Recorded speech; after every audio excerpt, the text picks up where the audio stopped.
Good morning, everyone. Hello, and welcome back to Redwind's Children and Youth Virtual Train Series, Restoring the Circle, Our Children, Our Blessing. Once again, I am Hanovi Schoonover, the Operations Specialist for Redwind Consulting, once again working as support for this virtual training. If you have any questions, concerns, or tech questions, please reach out to David at red-wind.net or via the platform's chat. So this event does have captioning, which you'll need to manually turn on from the menu. If you see the little closed captioning button, the little arrow next to it, if you click on that and scroll up to show subtitle, that should allow you to see it. So we are going to be having a traditional opening this morning. And that is going to be performed by Greg Cloud, who is a member of the Crow Creek Sioux tribe, and he is a co-director of the Wicca Agli to Return a Man, which is www.wiccaagli.org or www.wiccaagli.org. This organization is based around Native men against domestic violence and sexual abuse, and it is located on the Rosebud Sioux tribe.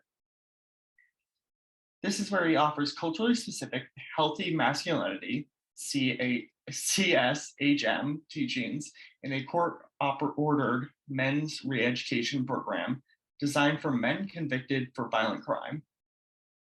Greg Cloud also has an is also an equine therapist, focusing on using Lakota horse culture in helping boys from grades K through 12 to heal their childhood trauma.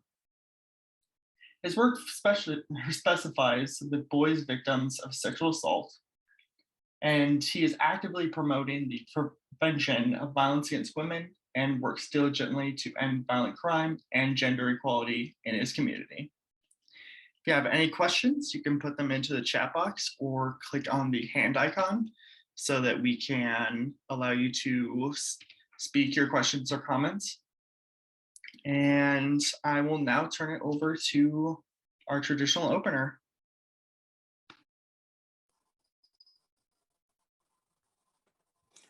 Oh, honey lakshi mitakiapi. Greg, Wahoki Janata Hemielo is my name, and I'll offer a song for us this morning to open this conference. And the song translates to Grandfather, can you hear me? Grandfather, can you hear me? The song is calling out to the ancestors and is asking our ancestors if they can hear us and the things that we are struggling with currently. So in that way, if I'll sing a verse through this song for us. Tonga shila namaho Aoshia Chechielo Namaho Namaho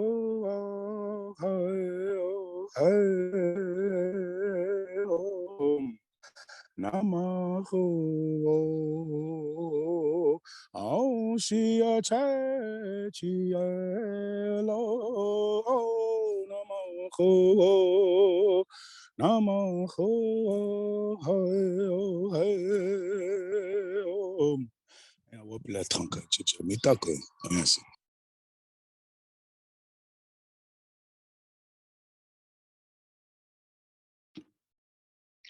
Thank you, Greg.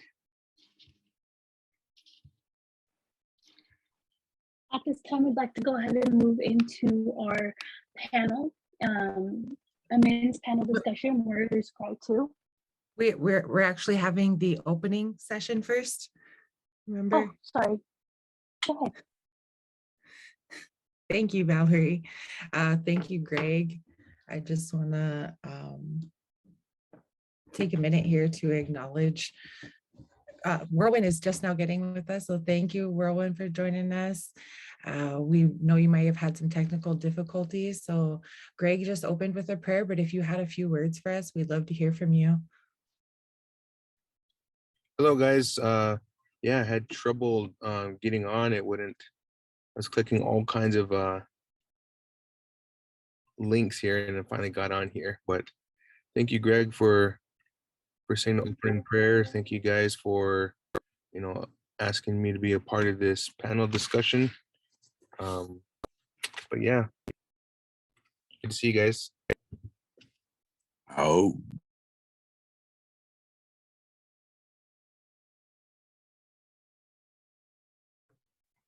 Oh, happy birthday, Lenny.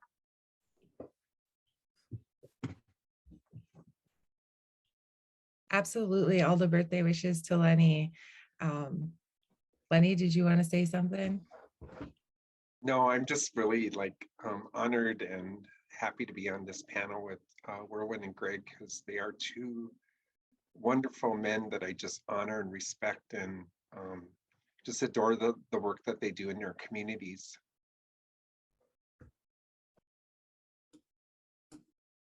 Absolutely. I adore the work all of you guys do. I have had the honor of meeting all three of you. Whirlwind and I grew up in some of the same communities, and I just appreciate the work he does for our children and youth back home. But all of you across, well, I'm Lakota, so Greg's down there in Lakota country doing the work for our people.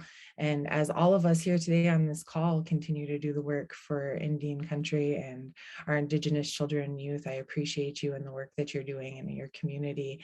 Also, happy birthday to Lenny, and also happy Pride Month to everyone on the call. And we honor those two-spirited and LGBTQ community members and your strength.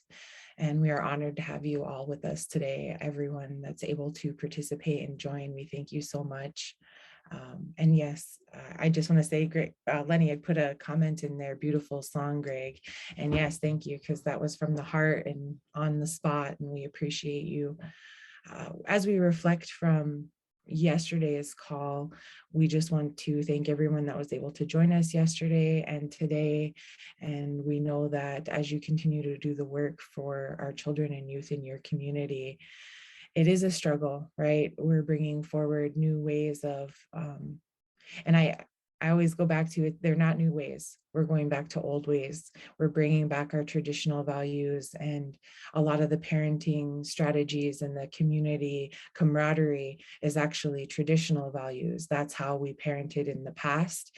And that is what is going to see us through in the future, is restoring that circle. Our children are our blessing, and they are the most sacred gift to all of us.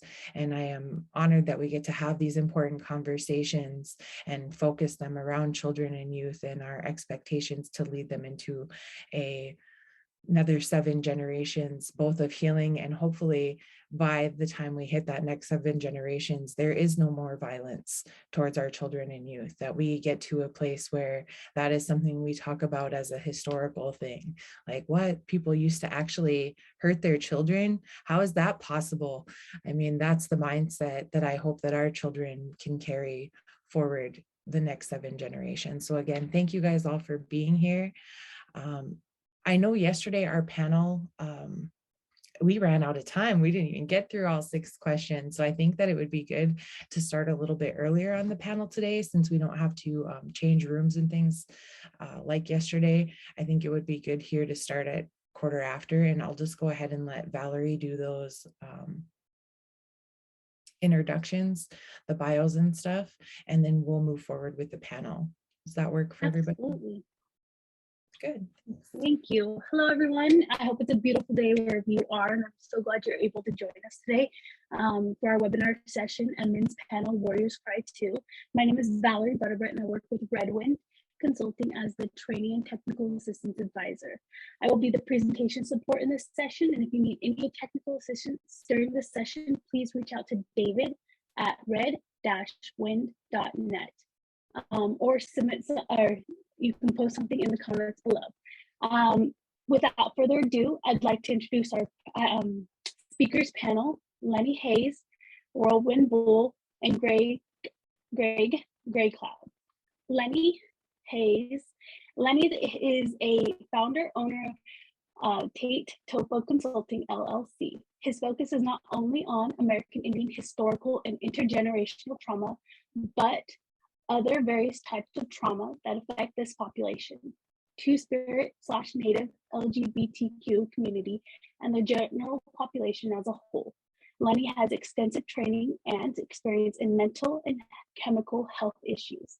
Lenny graduated in 2010 from the Alder Graduate School, Richfield, MN, with a master's degree in Aldrin counseling and psychotherapy with an emphasis in marriage, family therapy, clinical counseling, and management, clinical counseling, and organizational leadership. Lenny works to educate, advocate, and bring awareness to individuals, communities, and organizations about mental health issues that affect Native American, Alaska Native, and or Two-Spirit individuals. Greg Grey Cloud, a member of the Crow Creek Sioux tribe, co-director of the, forgive me, Wicca Algi to return a man. Oh, we've already said this, so I'm going to move forward to the, we've already previously mentioned this file. In the beginning, he had done our prayer and opening song. So I'll go ahead and move forward with Whirlwind Bull. Whirlwind Bull is Arika, sorry if I mispronounced that, and Dakota from the MHA Nation. He is a husband, father, singer, peer support specialist, and currently works as a recovery coach for the Fort Berthold District Court. Whirlwind Bull believes in strengthening Indigenous communities and families by utilizing cultural teachings. He also understands that Indigenous men face mental health stigmas and need safe spaces so that they can heal and break generational trauma and cycles of violence. In an effort to be a positive male role model, Whirlwind offers a survival camp in the summer months to encourage young men to connect to the land and themselves. Following this session, we will have an evaluation, but we appreciate these speakers. If you would like to go ahead and begin, Lenny, Greg, and Whirlwind Bull.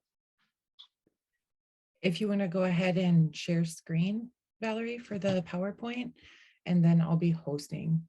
So again, I'll just do a quick introduction because I think I kind of skipped over that. My name is Amber Warman. I'm the project coordinator for the Children and Youth Project at Redwind. And I've been working for Redwind for about the last year and a half.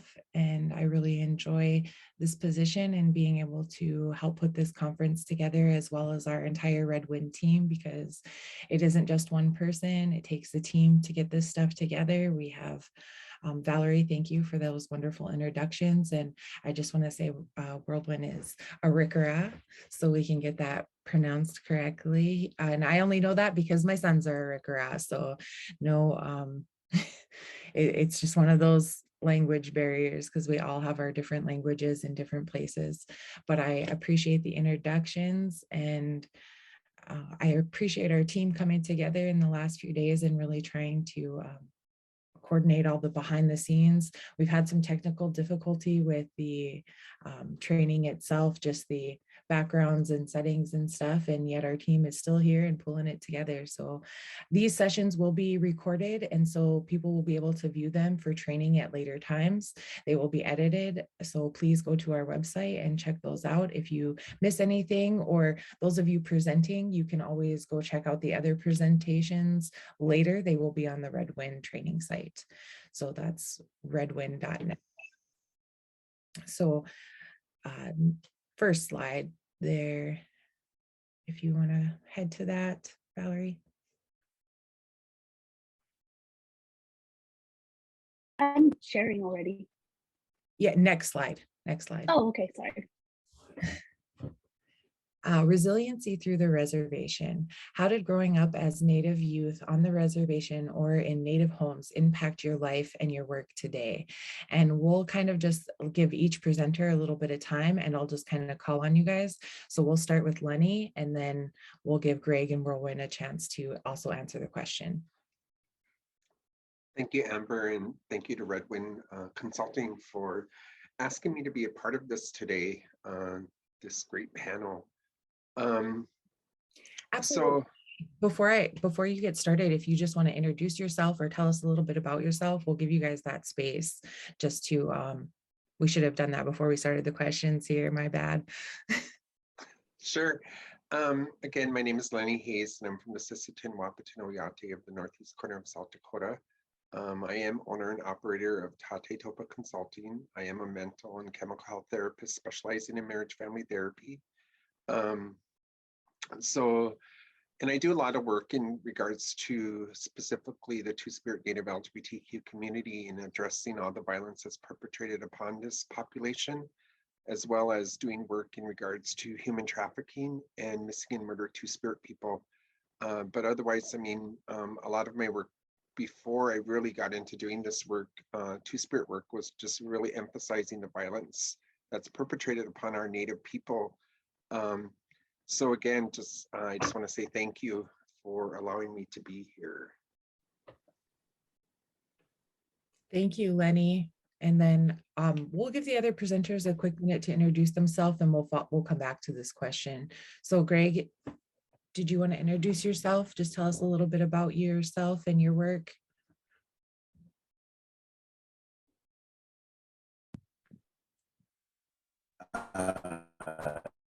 Can you hear me? Is this fine?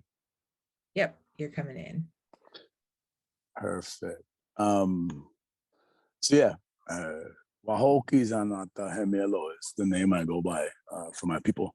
It means charging lance, and it tells a story of the origin of kind of where I come from traditionally. So those that do understand the language, that's who I am, and it's good to see you all. But I work with children, grade 6 to grade 8. Currently, we just finished a boys camp, what we call a Young Warriors Camp. And so we're still kind of going off of the good feelings coming from that. I think we're going to have a couple of more. But we teach culture as a way of healthy masculinity and finding the origins of our trauma and stepping into healing. We use horses to locate that trauma and to help facilitate that healing process. Horses have been my best friends growing up all my life, and so I owe it to them to say that they're the therapists and they do all the work, and I just take care of them. So appreciate y'all. Thank you for having me here, and it's good to be here with Brother Whirlwind and Lenny. I appreciate y'all too. Thank you so much, Greg, for that intro, and we appreciate the work that you're doing, and we look forward to hearing more about it. Whirlwind, do you want to introduce yourself and tell us a little bit about the work that you're doing for the community? Yep. Can you guys hear me pretty good? Yes. Okay. My name is Whirlwind Bull. I'm from White Shield, North Dakota, born and raised. Grew up around ceremony and culture my whole life. Getting into work with the law enforcement end, with the first starting out with the juveniles and seeing how much they were affected through all this trauma and all the cycles that they they known, that all their norms, and recognizing that, and then just working with them while they were in jail. Took them to equine therapy, built Sweat Lodge for them while they were incarcerated, and that kind of sparked. I always liked being around kids. Kids always enjoyed being around me, and it's just something that I was drawn to, just working with the youth all the time. So like Greg, I do a survival camp for young boys, and currently now I work in Fort Berthold District Court as a wellness coach, and just teaching and helping parents there parenting skills that they missed out on by using and just being in an unhealthy environment and lifestyle that they have. So just being a recovery coach in that sense, as a parent myself, teaching and sharing what little knowledge I do have and where I can implement it with culture. And yeah, that's pretty much about it.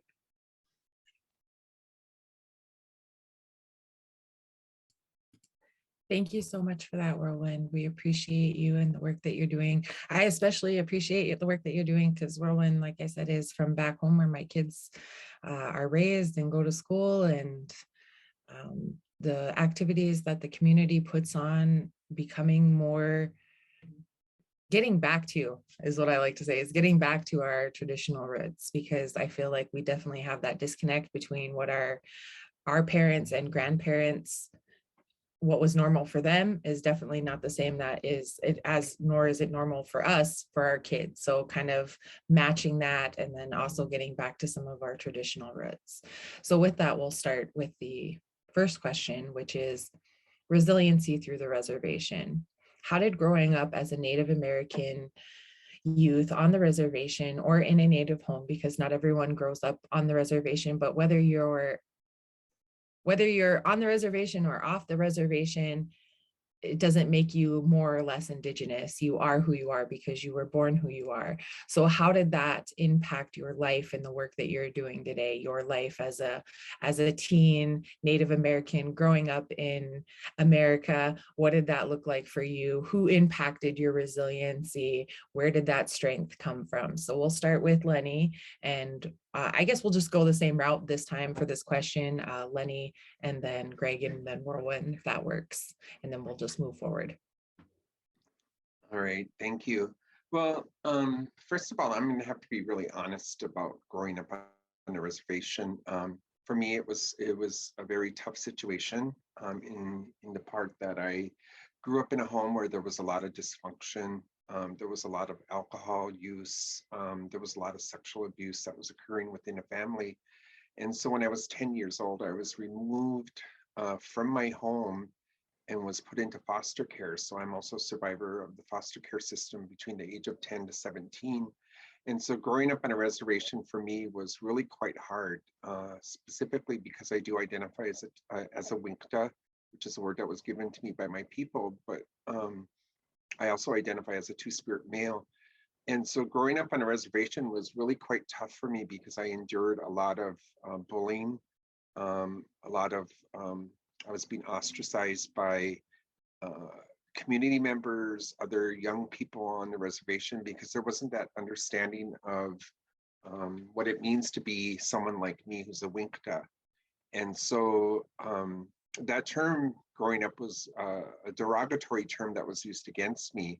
And so through my adulthood, I carried a lot of shame in who I was, a lot of trauma from my own childhood experiences. And I didn't have a lot of people who were mentors or teachers to help me. I don't know how I survived living on a reservation, but growing up as an adult, I carried a lot of trauma. And when I moved to the cities, 26, 27 years ago, I actually went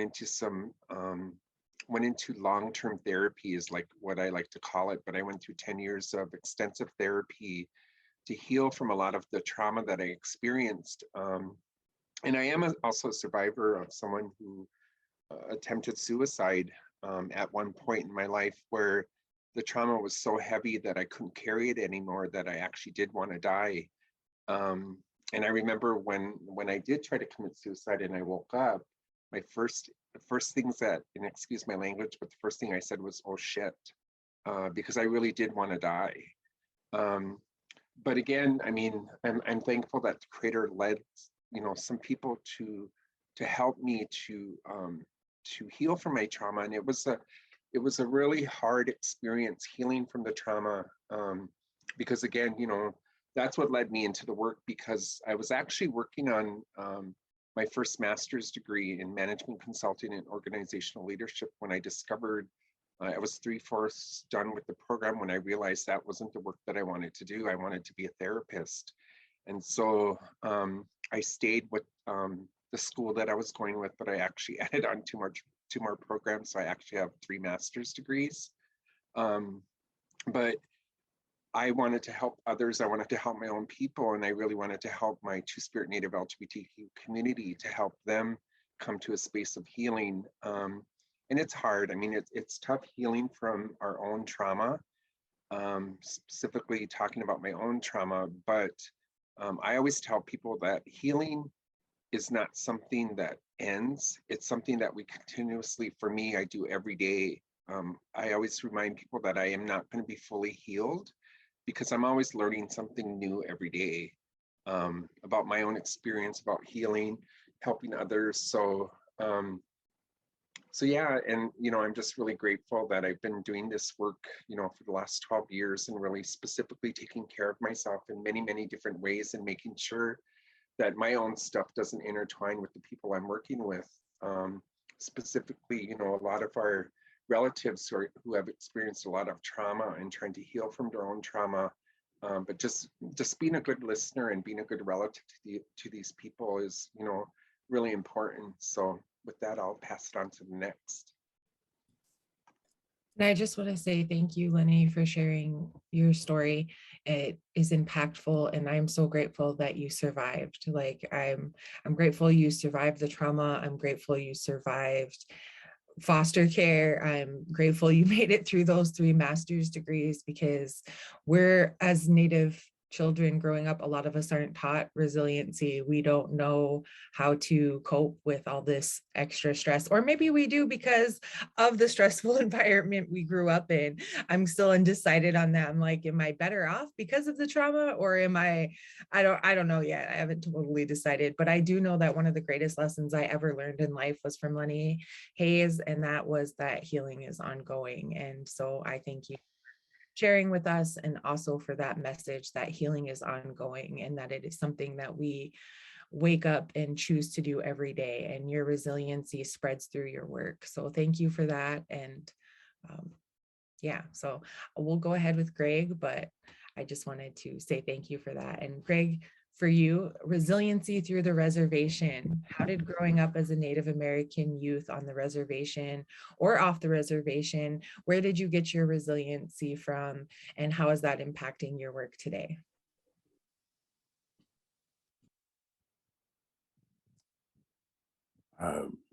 Everybody hear me fine?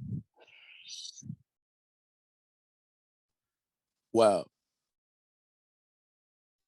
how that's impacted me is, so I grew up in the same, like Lenny, in a very traumatic household. And it was public. Back then it was public. I say back in the day, most of us around our age might remember back in the day was a little different.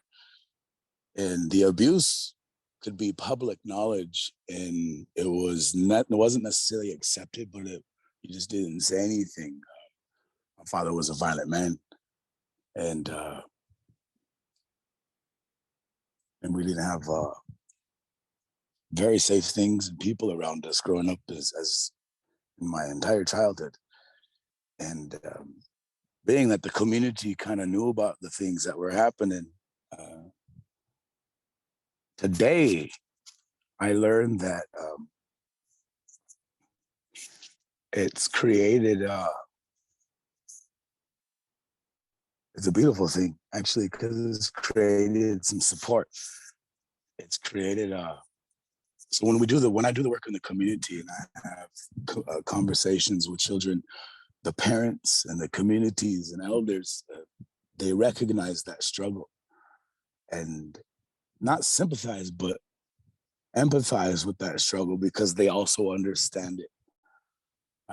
And so when we talk about it in that way of self-experiencing that trauma, and in a way of navigating through a healing process that makes sense culturally to people who also, it's in our blood. Even if you didn't grow up around the culture, it's in your blood. And when you're reintroduced into culture, it just seems so familiar to you. And when you talk about the culture in a way of how that culture helps us behave and understand emotions and values, helps you understand decisions and going forward and reactions versus response. And our culture is everything. So when we introduce that to people that way, in that sense,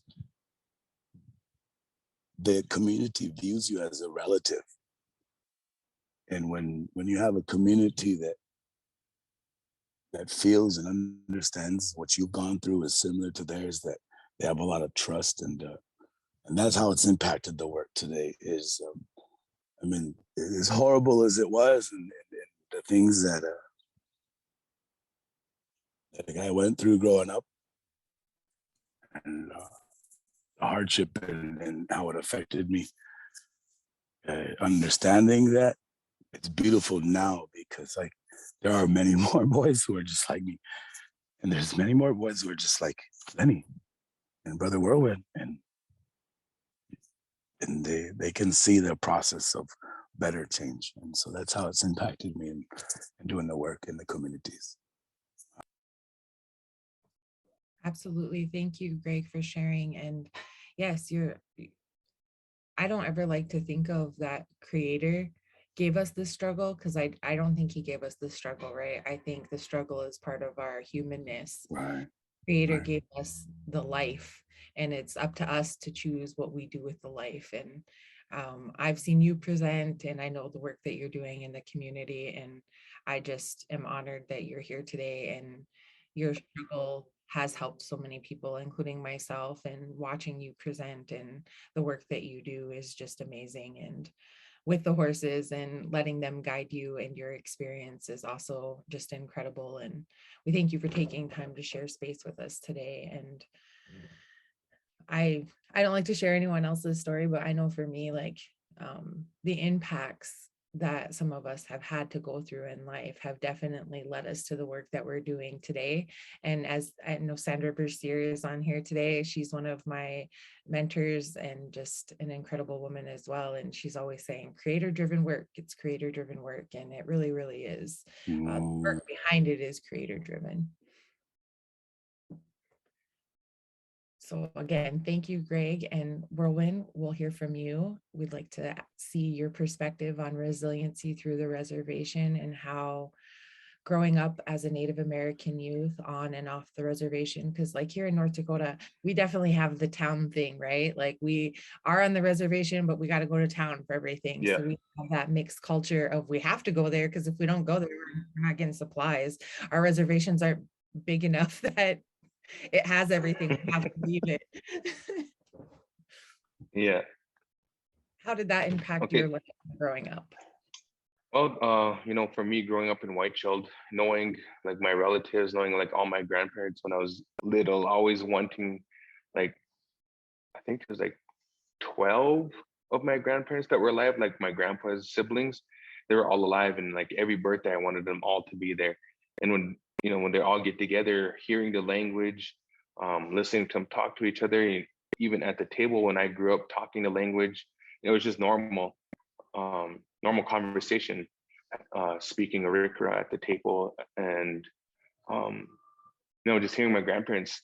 And it was so cool. At the time, I didn't really realize it because I was so young. But looking back at it now, I got to experience that and hear that and have that experience of having that closeness with my grandparents, and then just attending ceremonies.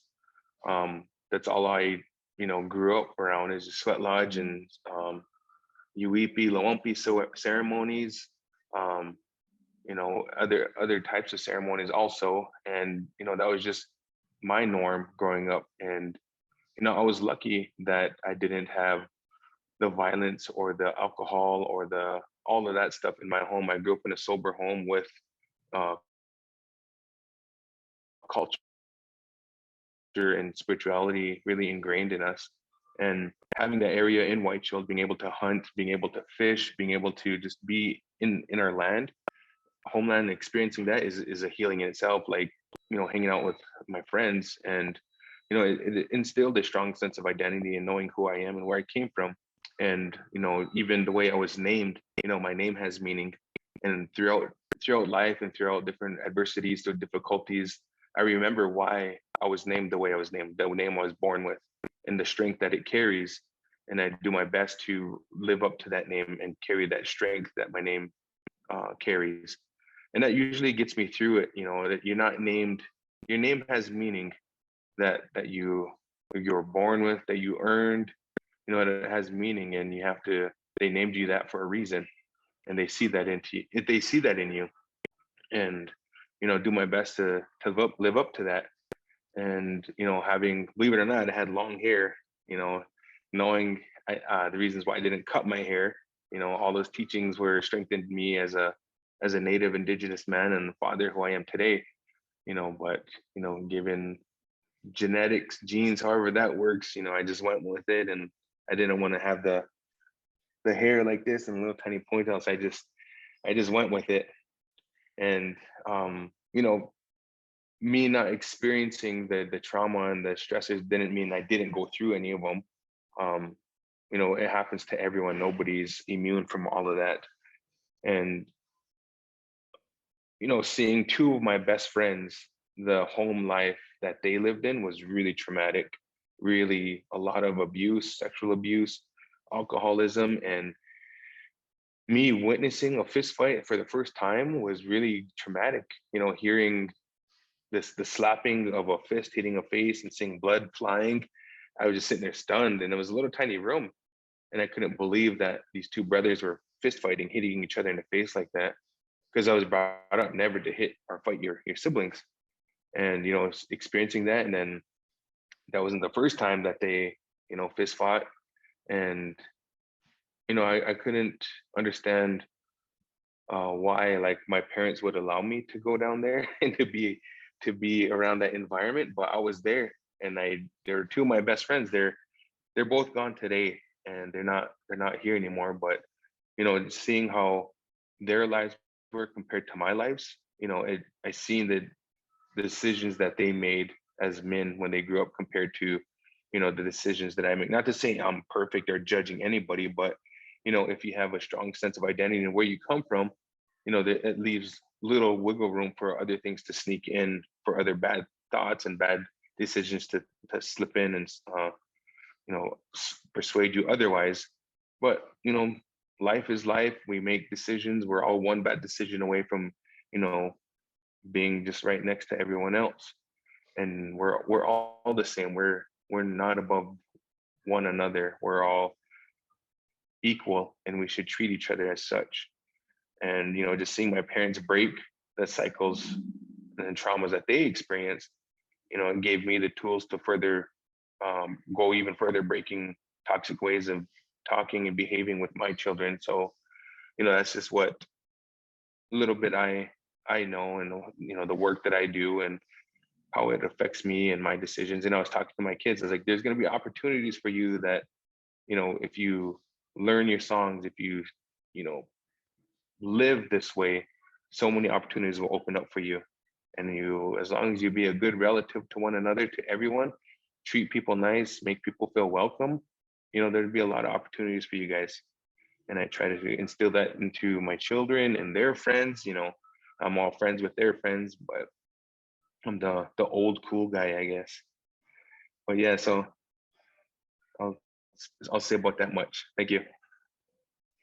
Thank you so much, Whirlwind. I think that you had some excellent points. We are all connected, and it's hard watching. I mean, I don't even know if I can talk about it without crying, because I think in this last year, I don't know, I don't remember what age group we are. I know we're not exactly the same age group, but we've grown up in the same area, and we've lost many friends. Just in the last year, I've lost two people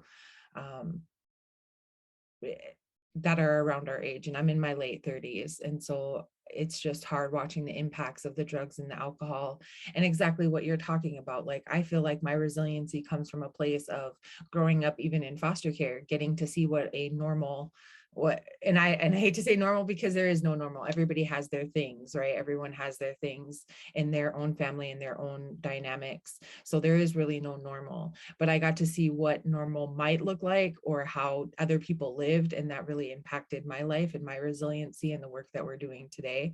But it's hard growing up watching your friends as they are struggling and not knowing how we can better help them. And then also the lessons that we have to bring forward for our kids and how they can help their peers. Because I'm always like, my friends were part of my resiliency for sure. They were, I mean, and as you were probably part of the resiliency for your friends. And I know that because I grew up in the area where you're from, and your family created a lot of resiliency for a lot of people because your mom is an amazing person. I have always thought of her as a mentor, just someone that I admired in how she parented, and taking some of her parenting styles and using that in the way that I parent, because she's such an amazing, incredible role model in the community. But again, it's taking your friendships and looking at those and being like, I want to be a part of that. And then also getting our kids to be accepting and understanding of those other children that don't have those experiences and how we can bring them in. And again, I just want to thank you and your family for creating that environment, not only in our small community, but now nationally. I just think that's incredible. So thank you. Valerie, do you want to click on the next question? And then presenters, if you had anything to add, I just want you to feel free that if I say something and you want to pop back in, this is an open conversation. You don't have to just like shut off and be done, but we will keep moving forward. So the trauma impacts our Indigenous youth communities differently. In what ways? So how is the impact of trauma different on the reservation than it might be in a non-reservation or maybe in a non-native home? Can you talk a little bit about that? And I'll start with Whirlwind this time, and we'll move, then we'll go Lenny and then Greg.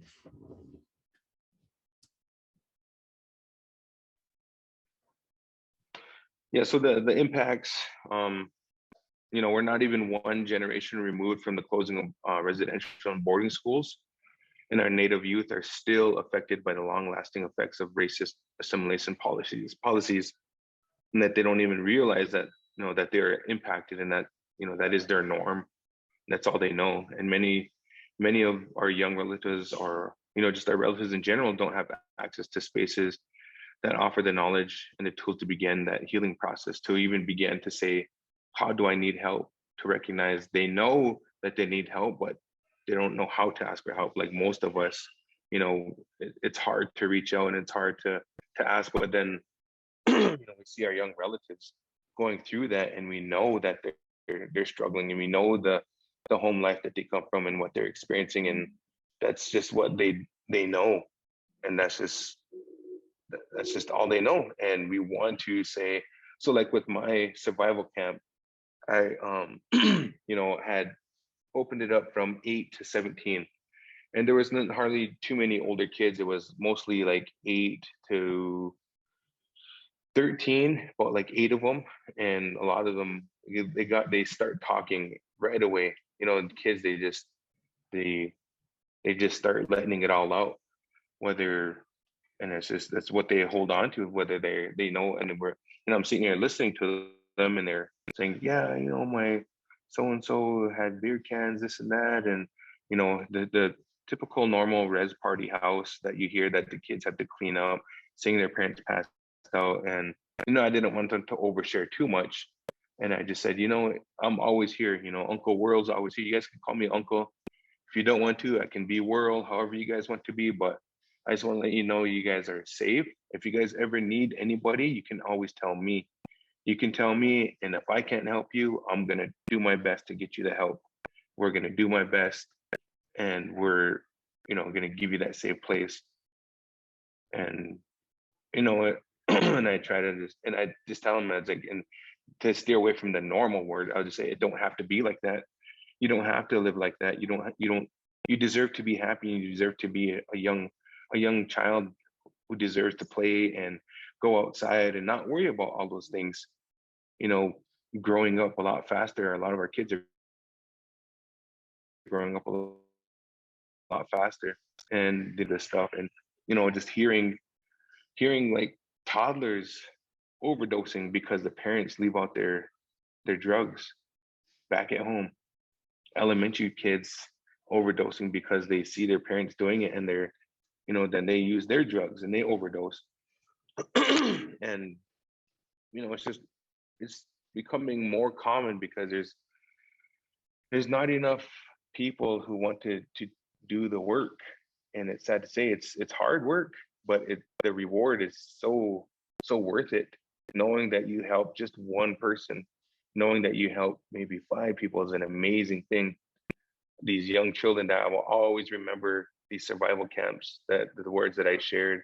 Sometimes they say, remember when you said this? I was like, I said that to you. I was like, dang, that sounds pretty cool. I should write a book. Hey, but no, I was just like, the advice that I give, I don't even remember what I say to them because it's just right there in the moment, and it's just truly coming from me and wanting the best from them. And creator-driven work. Yep, exactly. And trauma affects everyone differently. And many of our youth today, some of them, are going through the trauma and graduating into the first of their families, and will be the first to break those cycles in their families.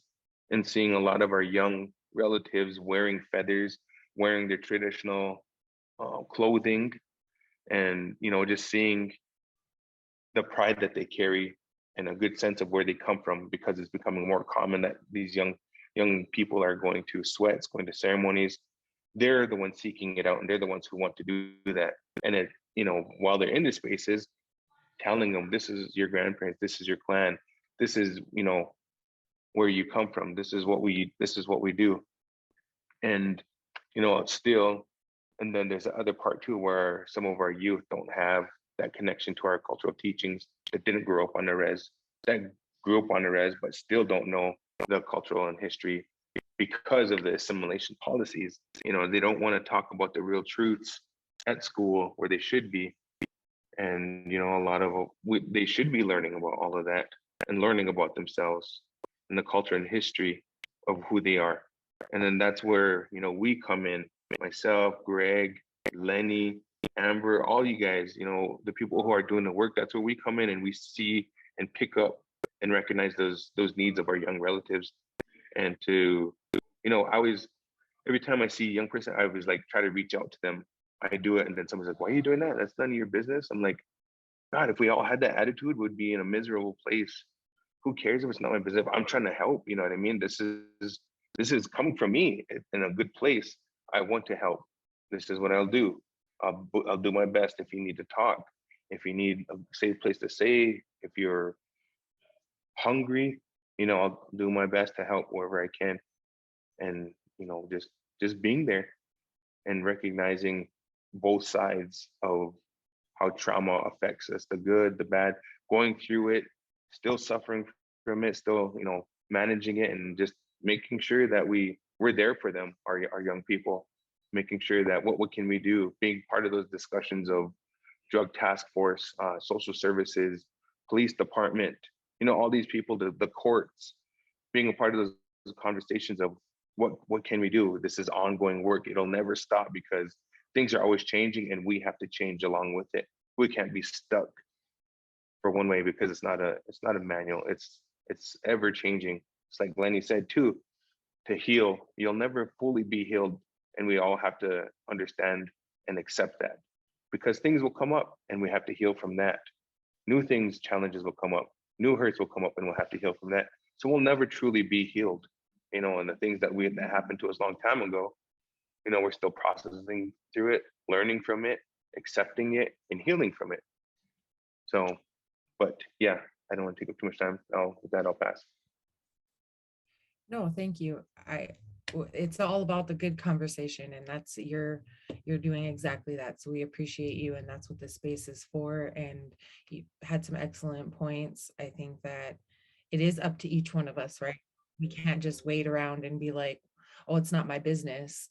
I have teenage sons, and as things come up for them, I'm like, you got to be the leaders in your community, and you got to not worry about why this person or that person is gossiping or saying this or that about you, but see past it and see their pain and recognize that that person is in pain, and you don't have to necessarily fix their pain, but you can understand that they have it, and that whatever they're saying or doing isn't necessarily directed at you. They're just having their moment, and that we can just hold space for them. Because being in this field, when people are like, what are you doing for work? You know, and when you really start talking about it, is I'm holding space for people that want to heal. If someone is wanting to heal, if they're wanting to talk about it, then I am just simply here to have that discussion with them. It doesn't make me more than or less than them, or my trauma more than theirs or less than theirs, but really it is just a place where they can talk about it, and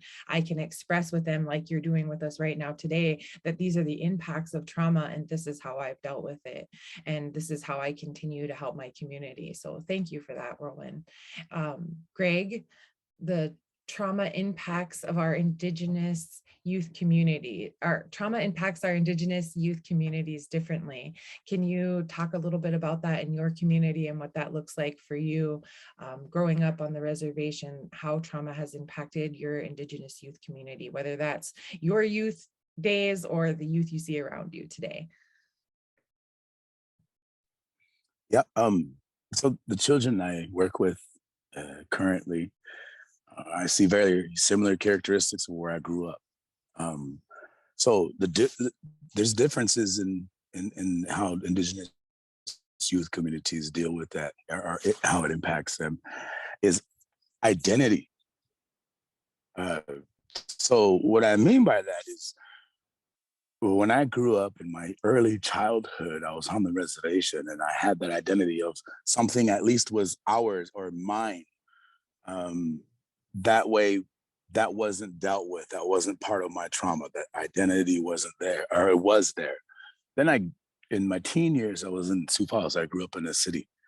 And there was the same types of trauma, but it wasn't dealt with because there was an expectation of identity where there was none. There was no identity of the youth, Indigenous youth off reservation, where they also had to deal with that from, and my personal experience was, when I grew up in the city, I didn't have that identity of who I was and where I come from. And I had to live up to that identity that was created from there. Which created more trauma and violence, and something that I didn't have to deal, or I could not deal with in that setting of the city, because I had to currently deal with the current issues right there, which was loss of identity. So the children on the reservation here today, they at least have that identity to be able to step into healing by utilizing culture, whereas maybe the cities don't have that access to it. Culture in different ways culture is taught in different Native communities is, I've learned, I didn't grow up like World did around culture. My culture was abuse, sexual assaults, fencing, and more abuse. And so we was able to deal with things now in the community, whereas the culture now learning it in a different perspective is very influential and is the key to healing. So that's the difference, is identity. I would believe, in my experience and mine only. I suppose there's some that would relate to that as well.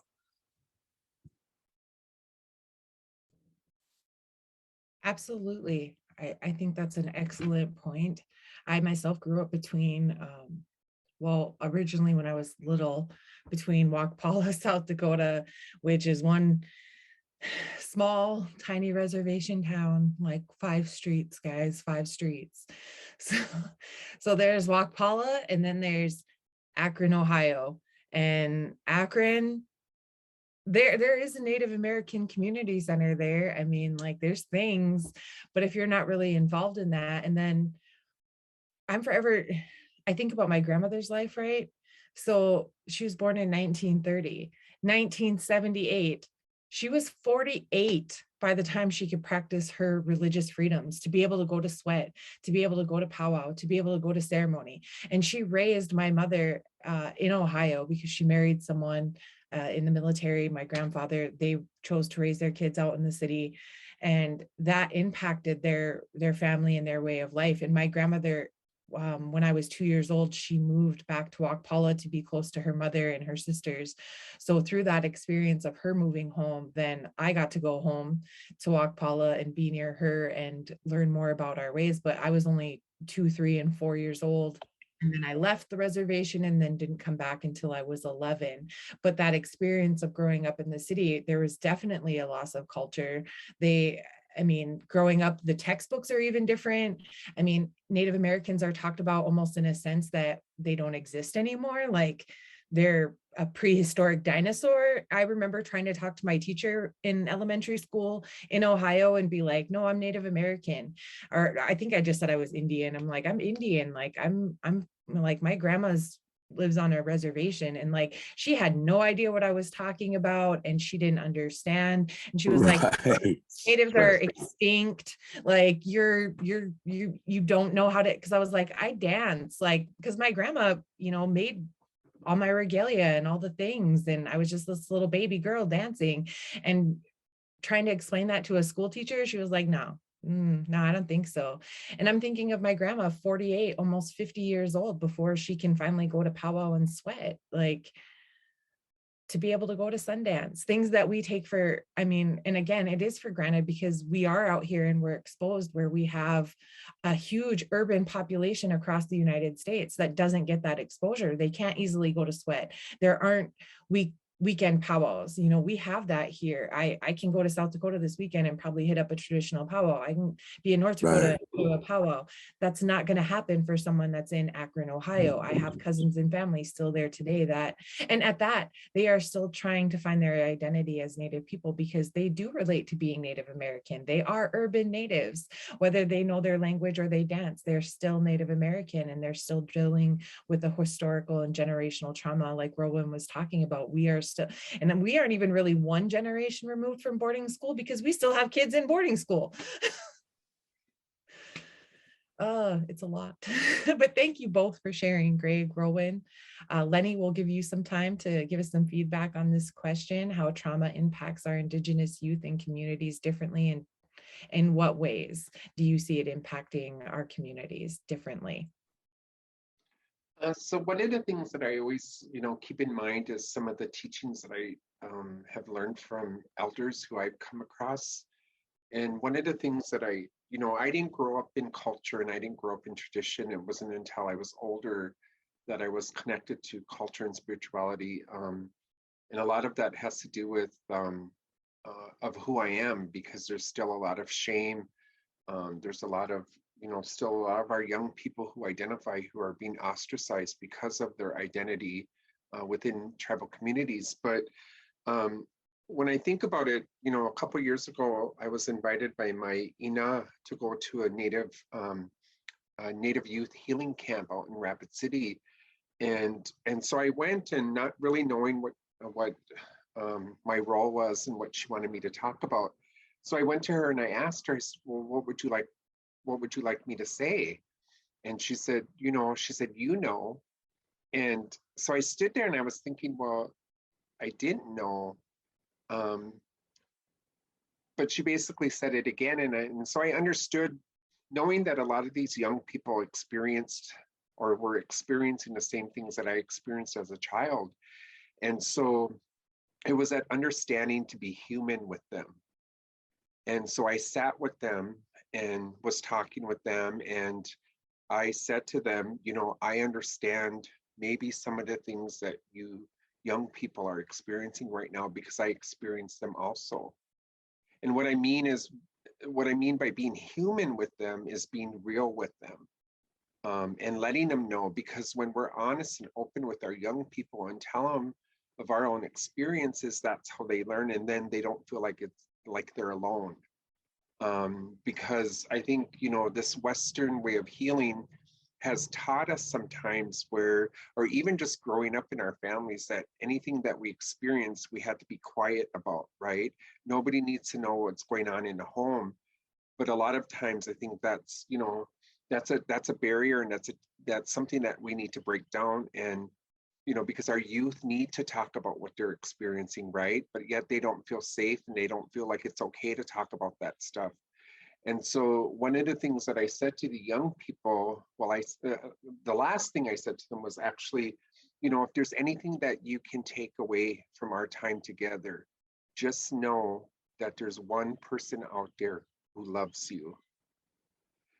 And the reason why I said that was because for me, that was a teaching, knowing that I wish that there was somebody like that for me as a young person who was able to say that to me, because I think that would have just like really, I wouldn't have such a strong effect of the trauma that I experienced. But the other thing that I talk about in the work that I do today is a lot of our Two-Spirit Native LGBTQ community, and in regards to talking about our youth who are identify, one of the things that I do when I go out and do trainings and bringing awareness about this population is reminding our Indian people that before colonization, these individuals who identified were considered sacred and holy within their tribal communities.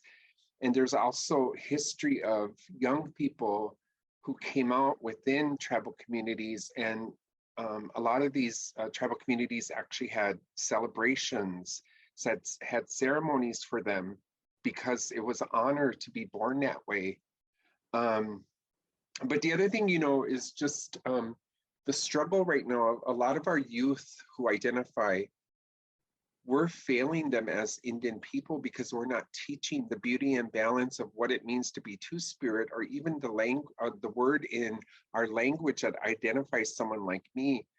And we're not teaching our young people that. Our young people are grasping onto words that just doesn't fit us as people, as a culture and tradition. And again, I'm not saying that's a bad thing. I would never take away from young people how they want to identify. But we need to stop shaming our children who are trying to come out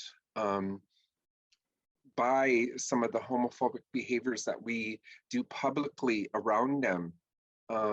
Because, you know, one of the things that I really talk about is that before colonization, this population was considered spiritual beings, but today they're looked down upon as being sexual beings.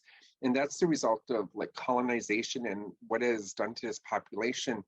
So the other thing that I'm always reminding our Native people across Indian country is that are blame themselves because of who they are. And, you know, again, I mean, I didn't learn culture or spirituality until I was older. After I went through a lot of my own healing. But again, you know, probably the last 5 years, I've really started to understand who I am as a Winkta or a Two-Spirit male, that I'm finally walking into understanding like my role in community. Because that's who our Two-Spirit people played before colonization. They played roles within our community. They were healers, they were medicine people, they took in orphan children. And so for me, you know, this is a learning experience in the fact that I'm stepping into my role of who I am. And so that's why I'm always reminding people that, you know, the sacredness of these children who identify, Creator made them. You know, they weren't born this way. I mean, they were born this way. It didn't just like one day they woke up and said, oh, I think I'm going to be this way.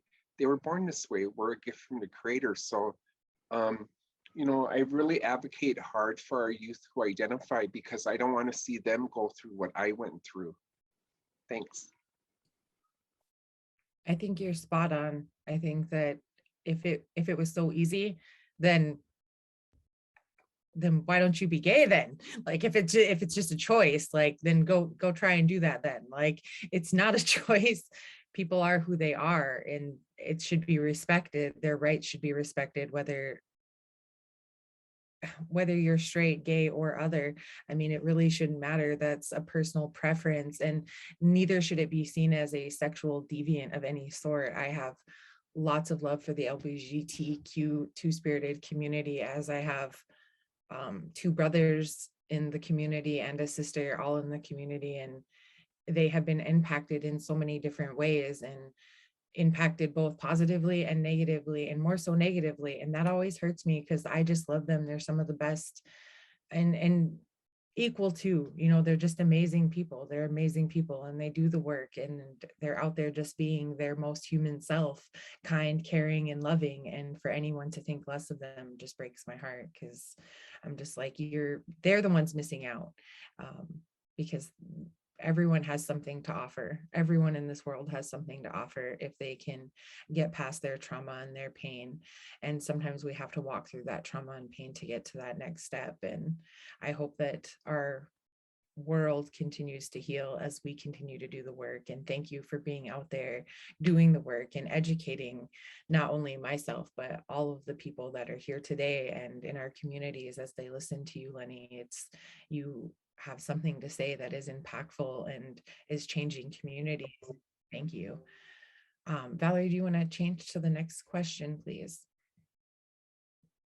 And I just want to thank all the presenters so far. We've had some amazing conversation. You guys are doing great. We want to talk next about, what does healing your inner child look like to you? So as you've been through this trauma and you've had people in your life that have created resiliency, how has that resiliency and impacted the healing work that you've done for yourself? And Lenny, I'll start with you this time. I love talking about this, and Greg and I have had some conversations about this, because I always like to listen to his side of this also. But for me, when I was going through my real intensive therapy, one of the things that I learned was connecting to that inner child, that little boy. And at the end of my 10-year therapy journey, my therapist was a really good person. She was white, but she really understood our Native people. And one of the things that she encouraged me to do was to reach out to an elder within the community, someone who I would really trust, someone who I trusted and really understood that that inner child healing. And so I went to this elder, and she actually helped me. And one of the things that she said to me, that is so profound that I just carry today, is that she told me, she said, so she sang a ceremonial song over me, and then she talked to me and she said, Lenny, she said, I want you to talk to that little boy.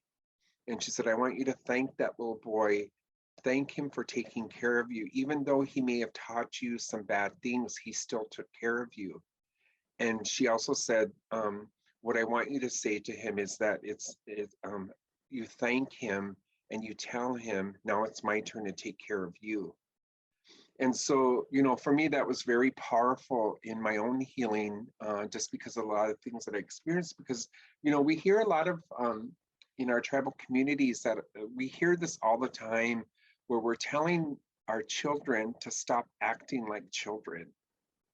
And sometimes you hear that in homes that are very dysfunctional, or you hear people saying, don't you cry, or I'll give you something to cry about.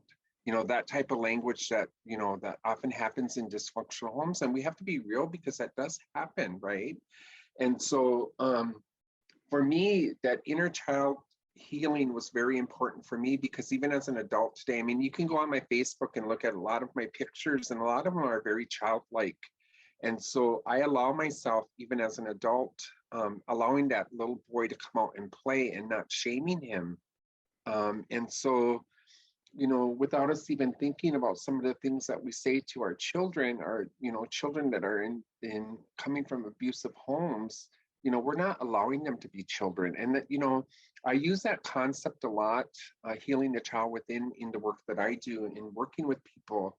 Because for me, I think it's very important for us to heal that child within, and then we can move forward in healing the adult.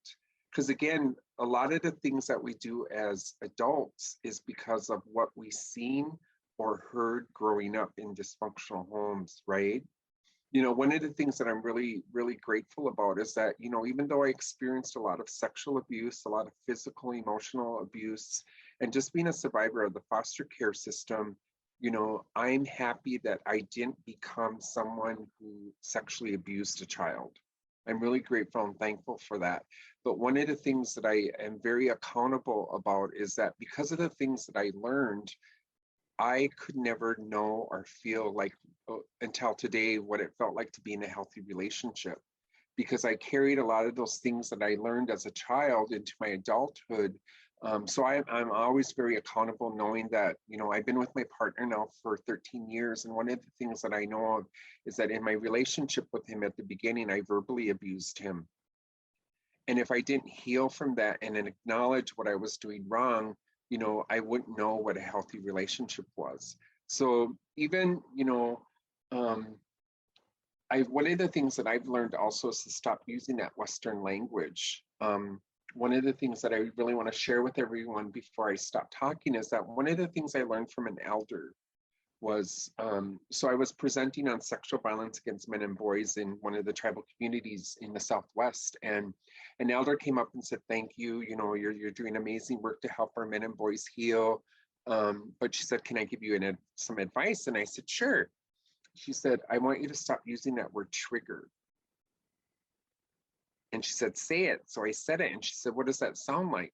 And she goes, that's a very powerful negative word. She said, what I want you to start using is the word reminder. She said, because we as Indian people, you know, we believe everything has a spirit, the rocks, the trees, you know, even our emotions and feelings have spirits. So even today, even someone who has gone through a lot of extreme healing, I may read a book or watch a movie that reminds me of something that I experienced as a child. And so when I'm quick to catch it, one of the things that I will say to that spirit is, I see you, I feel you, and now you can go away, knowing that that spirit's going to come back and visit.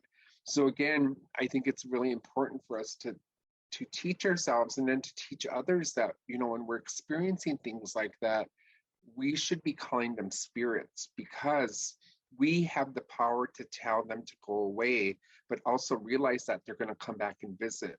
So I think sometimes a lot of our Western way of healing keeps us stuck. And that's one of the things that I try to teach the people I work with, the children I work with, the families I work with, is thinking in that way, reconnecting back to our culture, our cultural ways of healing.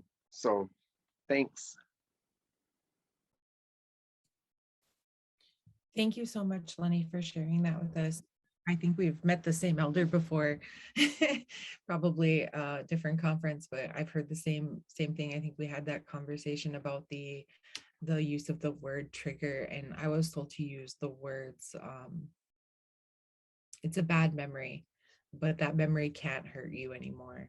And letting it go and praying with it, like you suggested, just acknowledging that those feelings are there without breathing too much life into it, because that guns are scary, triggers are scary, you know, that language. So getting back to us using one traditional language, learning our language, and that's again why it's restoring the circle. Our children are a blessing, because in old ways we welcomed our children day one.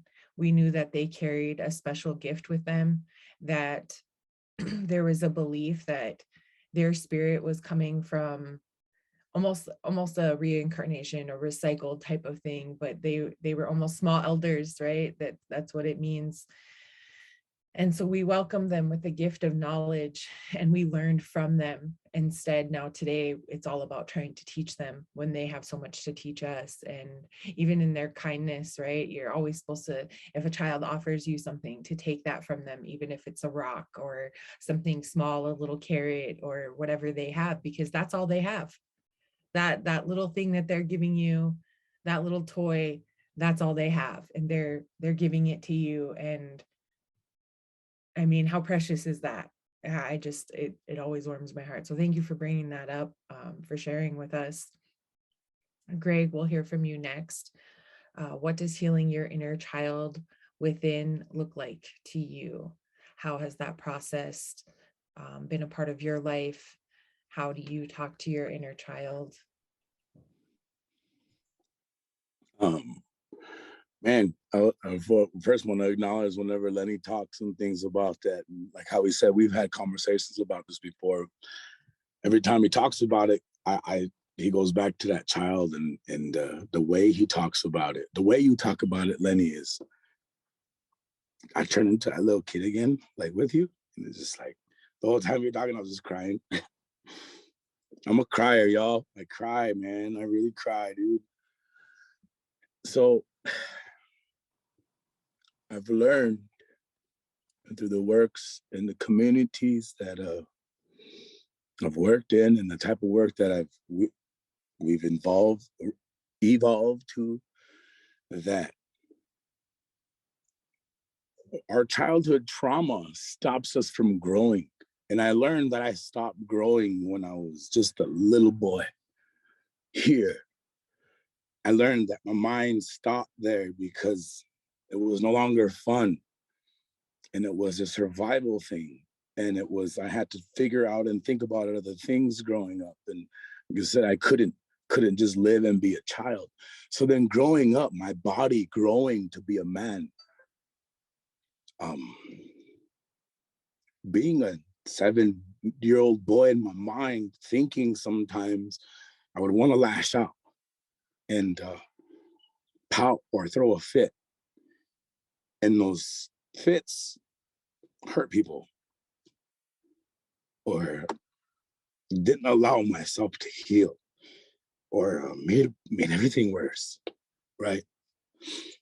And then I learned with the horses, horses will take anybody back to being a child.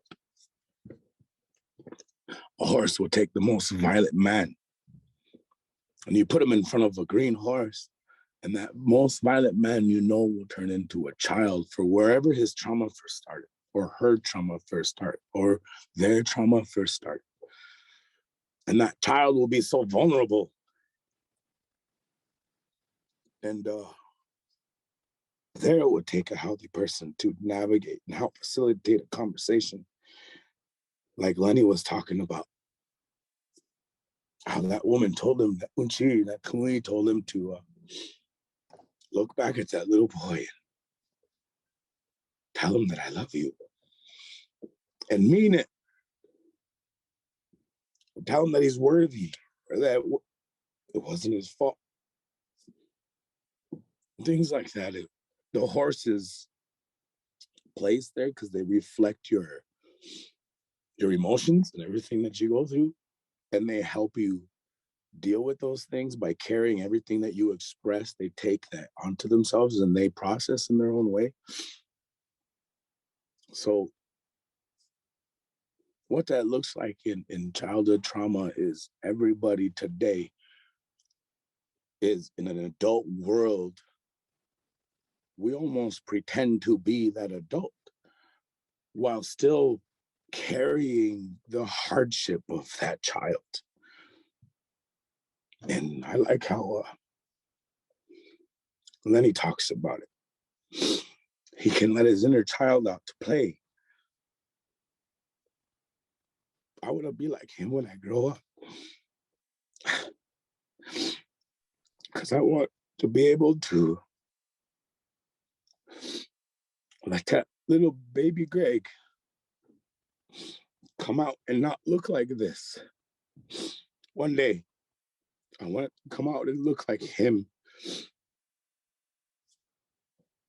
And so that little boy feels safe everywhere he goes. But that trauma is still in me today. And this is how it comes out. Because remember, that boy is still stuck with some other children and things that I work with. It's maybe because I'm always in there that little boy is always there too. But I'm serious, and some people might find it funny, but I want to be like Lenny when I grow up. Greg, you're amazing. You got to give yourself credit.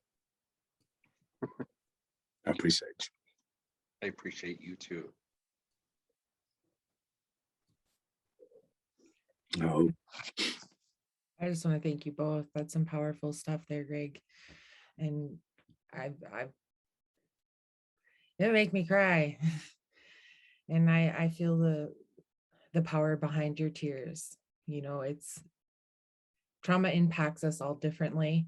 And I have my days where I'm a tearful mess, and I have my days where I'm strong and I'm resilient. And every day though, I make that choice, and it's your healing is ongoing. As Lenny would say, it's not that you haven't done the work or that you're not doing the work. And I hope that you get to where you feel you're in a good place, because it's most important what you feel. But we all feel your power and we feel your strength. And I know Greg shared with me he recently had a son, and I know that Noah will feel your strength someday, and he'll never have to go through what you've gone through. And as a mother, for me, that's been the most impactful thing of my life, is to make sure that my children never have to go through what I went through, that they don't have to have an inner child that they have to heal.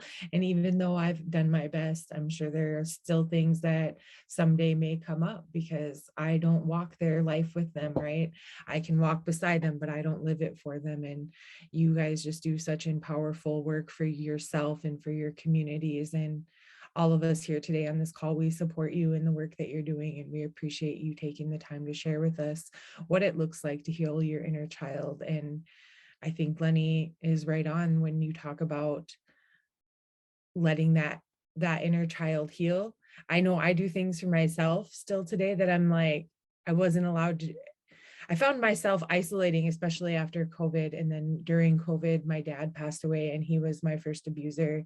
And so during that process, the impacts of that started to come back up, and I had to start doing things to remind myself that I am free. There is no abuse in my home. There's no alcohol. There's no drugs in my home. I can do whatever I want to do. I am the adult. And that healing, though, sometimes, or the trauma keeps me locked sometimes, where I start to get depressed and feel alone, and the anxiety. And then I'm like, I don't have to be alone. I do not have to be alone. I can go out into the world. I can call people. I have friends. I have a support network, but I have to reach out to them. And so thank you again for sharing, Greg. That was some very impactful stuff. And Lenny, you guys are both just incredible. Whirlwind, we're going to hear from you. And then we have 2 more questions. We'll combine the next 2 questions, because I think we can, because the last question is kind of a shorter answer.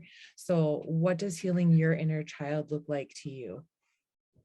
Well, I just want to say thank you, Greg, for what you said and your ability to show emotion. That is strength, and that's why we're here, and that's why they asked you to be here. And that's what is being human, is to show those emotions and to be able to express them. And just even talking like little conversations here and having myself here, just it is I take a look back at myself also, and feeling validated or feeling worthy. Am I good enough? You know what I mean? Having all those things, it's still a work in progress. It's still ongoing. But I just want to say thank you, Greg, for sharing your emotions and your words. But what healing your inner child looks like to me, always reminds me of a story too. I think it was about like maybe 8 or 10 in that age range. And I remember this lady, she was like in her 40s, and she was sexually assaulted by her grandpa. And her grandpa always molested her like on the daily. And she grew up being molested and sexually assaulted her whole childhood. And she had some negative consequences, long-lasting effects when she was an adult into her late 40s, early 40s.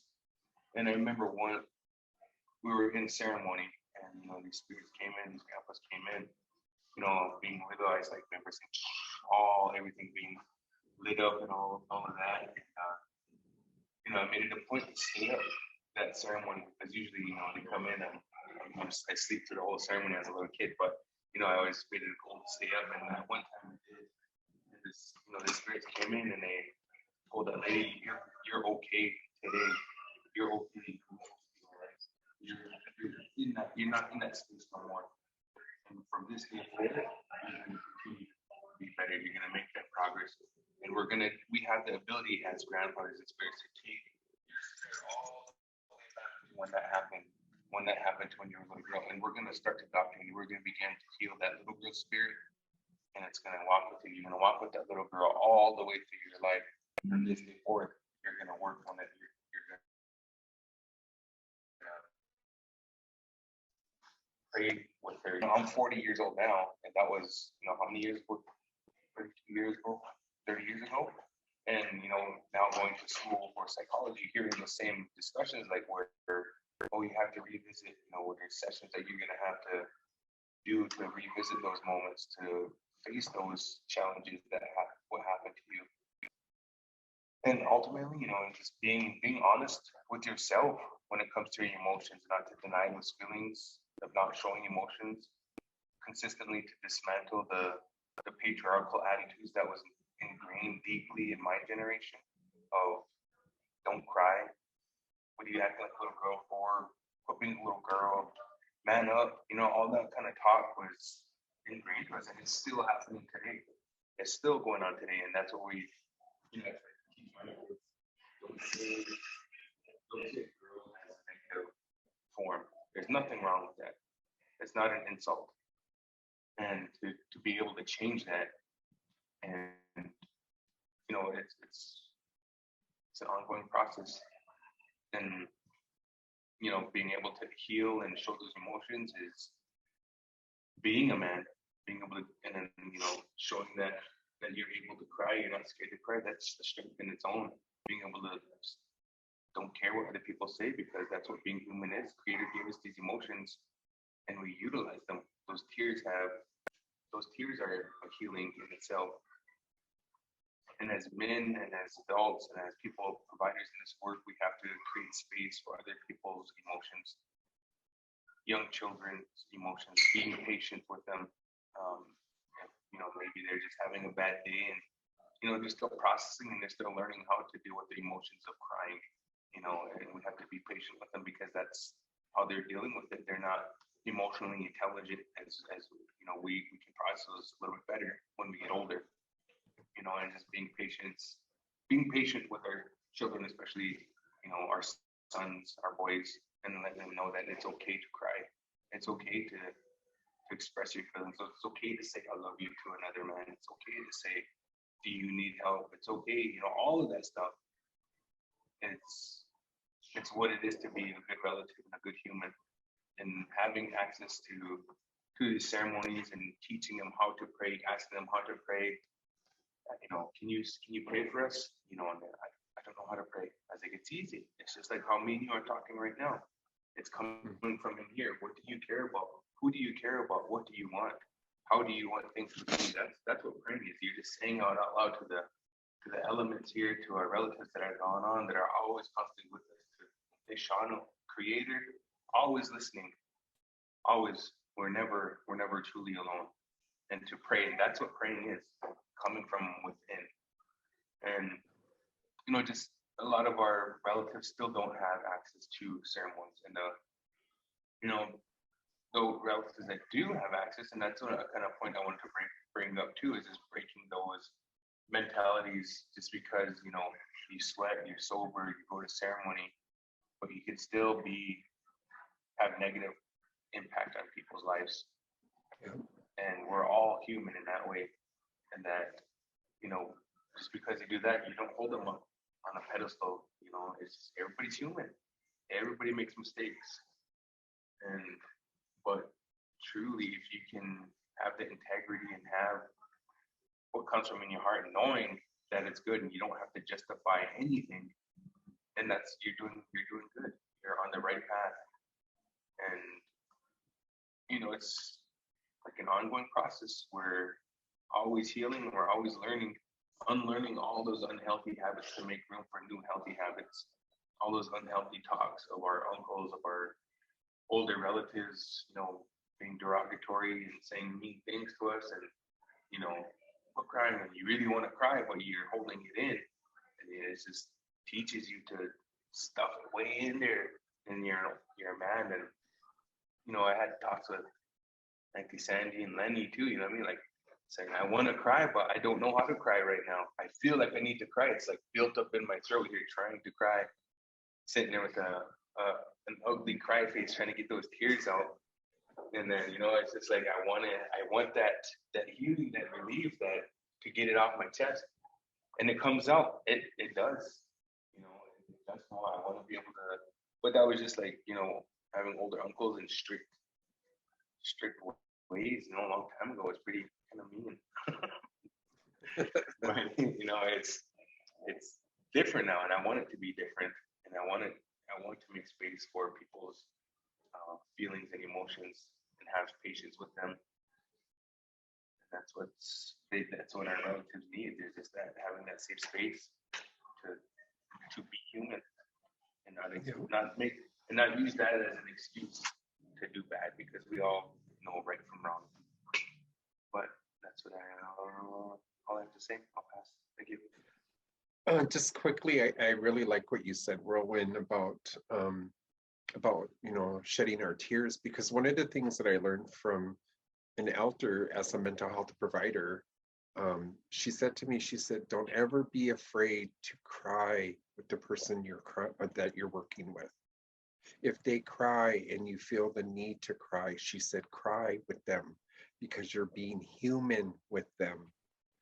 And so I always remember that, because our Western way of healing teaches someone like me, we're always diagnosing the people we work with. We're always diagnosing our youth that we work with, or whatever.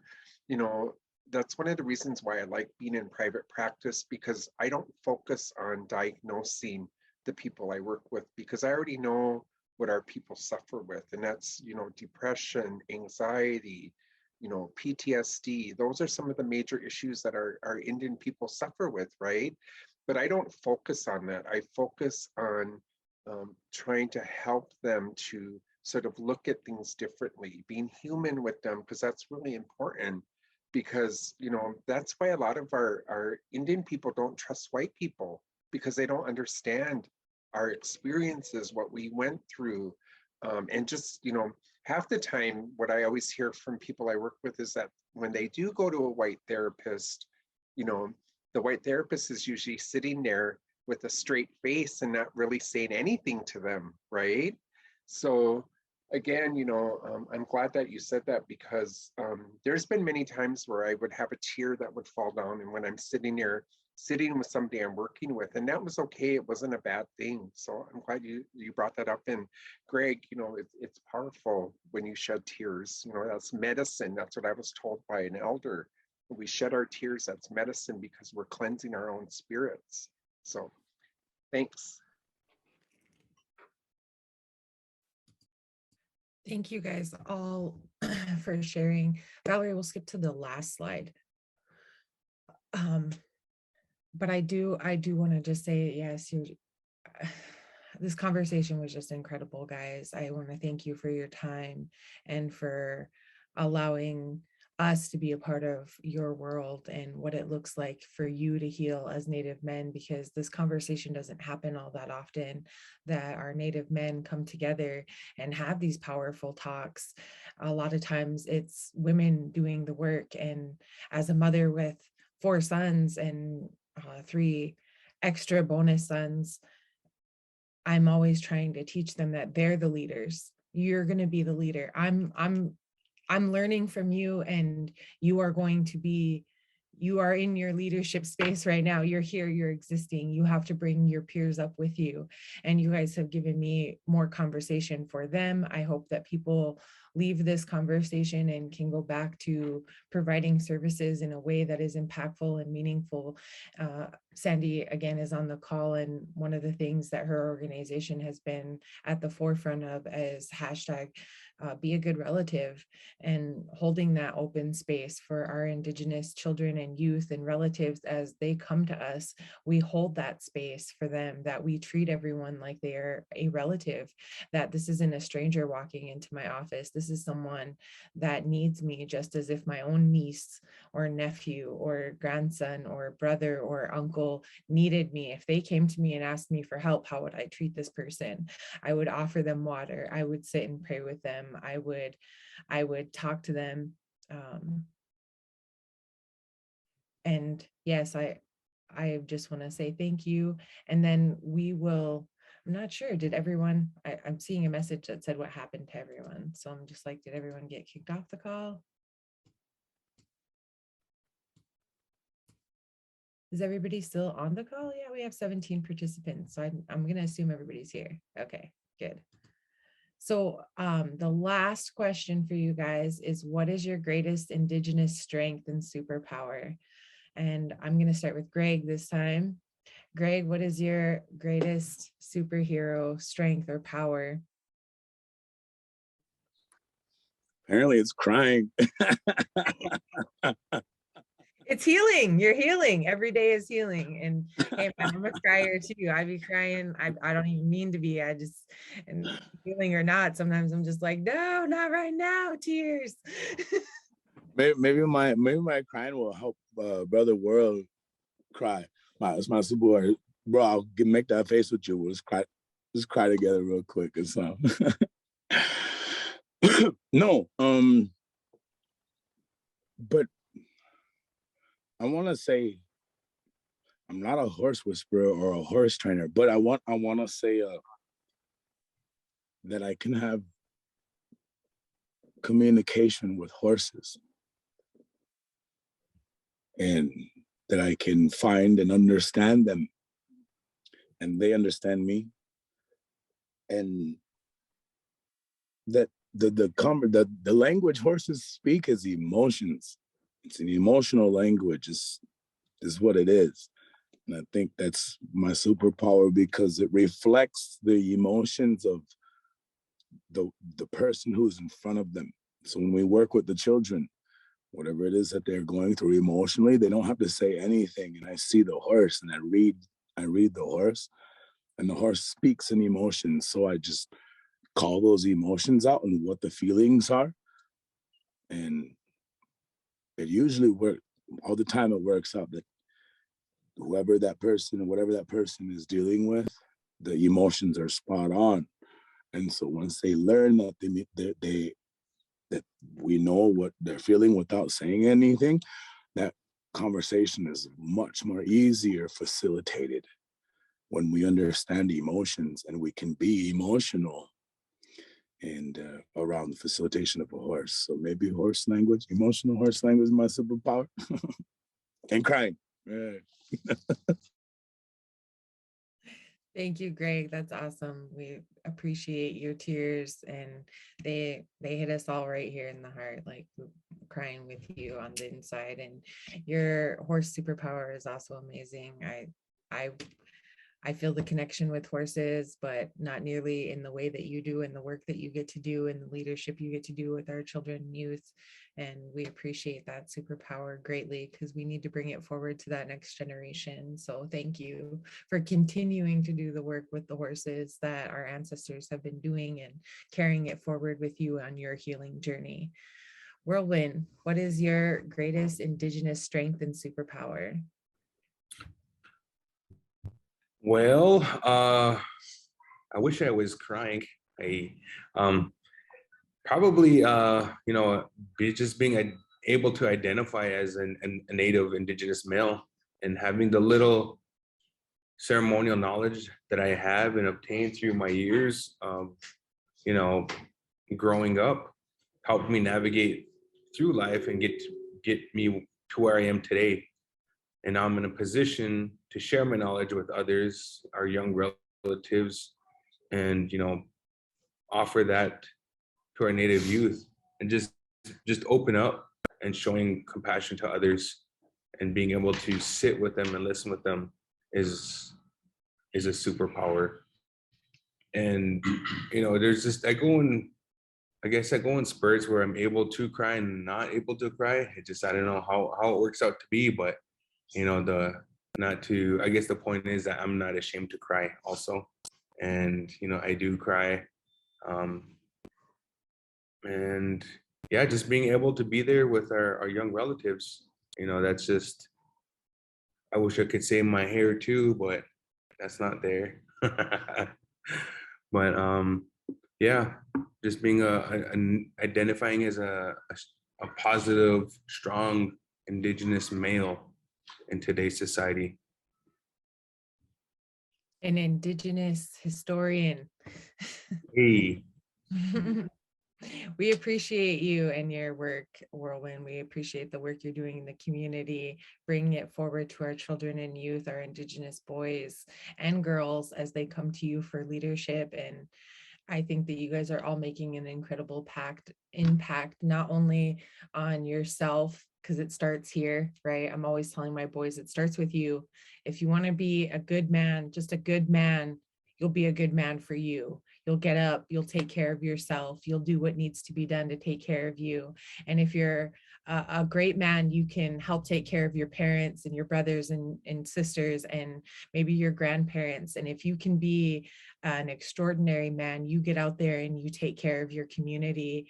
And that's what you gentlemen are each doing. And that's why it's so impactful to us. Like, I don't know if you realize how much we all care about each one of you, because it takes each one of you to bring that leadership forward to the next generation and have these really important, impactful conversations. And we admire you.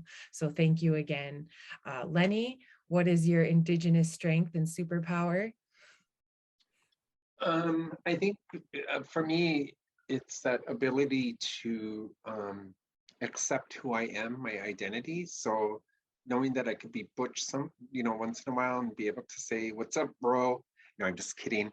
But I just kind of want to make people laugh a little bit. But I think my greatest superpower is having that ability to listen and to enjoy the work that I'm doing today by being a mental health provider, but just being a good relative and just sitting with people and listening to them and helping them, showing compassion, kindness, and love for the people.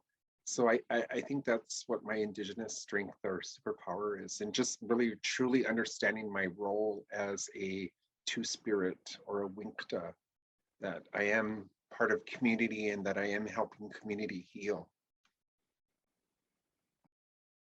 Absolutely. And we appreciate you doing the work for your community, for being both of your spirits, for recognizing them and giving them the space to grow, and all the work that you've done to come forward and help young boys and girls as they live their truth, because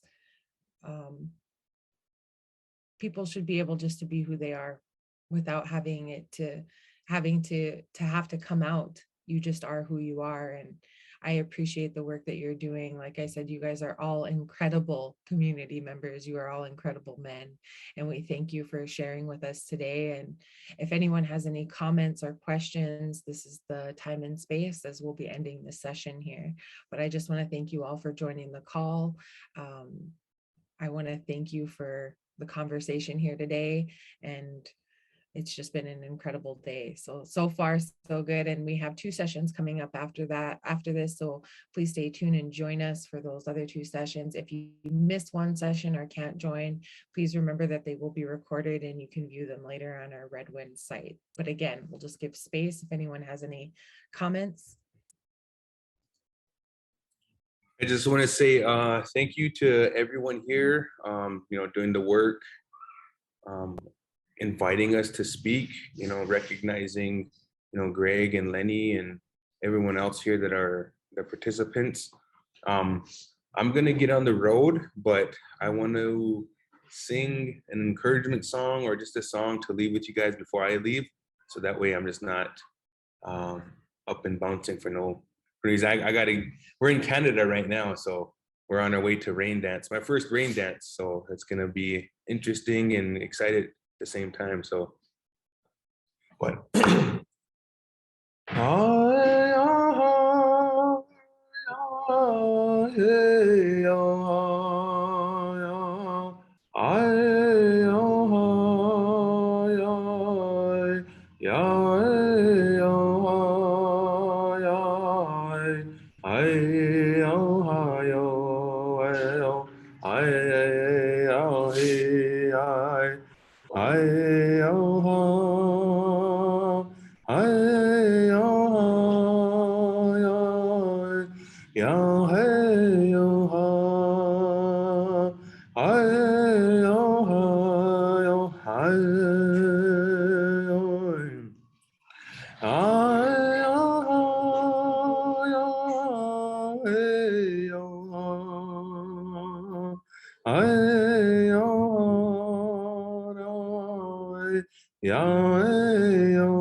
Aho, Jatu Nataragan, Takiasi. Thank you guys.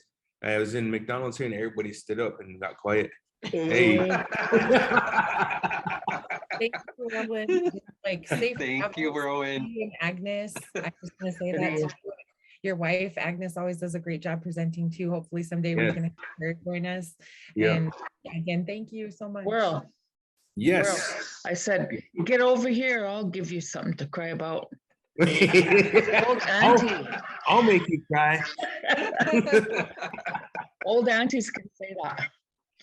That reminds me on that one Facebook video that I can't remember how to pronounce his name, but he has that one mask with the mustache, and he's like, "When you cry, I cry." All right, good luck. Prayers for your dance. Yes. Prayers. All right. Take care, everyone. All right, so we're gonna be moving into the next session, but just take a minute, everyone get some stretches in, get some water, get whatever else you need, and we will be moving into the breakouts.